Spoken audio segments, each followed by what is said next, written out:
అయ్యా అయ్యా అతని దగ్గరికి వచ్చి నాకు ఇల్లు చేయమంటాడు కదా అయ్యా.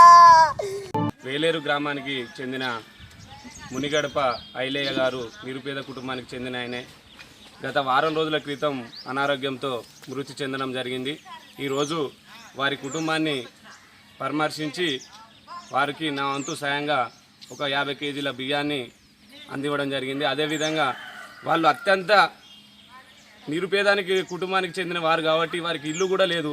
మనం చూసినట్టయితే చాలా పేద కుటుంబానికి చెందిన వాళ్ళు వాళ్ళ ఇల్లు గురించి కానీ వాళ్ళ కుటుంబ పరిస్థితుల గురించి కానీ వాళ్ళని మంచి చెడు మొత్తం వాళ్ళకి ప్రభుత్వం నుండి రావాల్సిన అన్ని సౌకర్యాలు అందించడానికి నేను గౌరవ ఎమ్మెల్యే గారి దృష్టికి తీసుకుపోయి వారికి తక్షణమే 1 నెల 2 నెలల లోపు వాళ్ళకి ఖచ్చితంగా ఇల్లు కానివ్వండి, వారికి ఇంకేమైనా పింఛన్లు రాలేదట పింఛన్లు కానీ తప్పకుండా ఎమ్మెల్యే గారి దృష్టికి తీసుకుపోయి వాళ్ళకి ఐలయ్య గారి ఆత్మకు శాంతి చేకూరాలని కూడా ఈ సందర్భంగా కోరుకుంటున్నాను.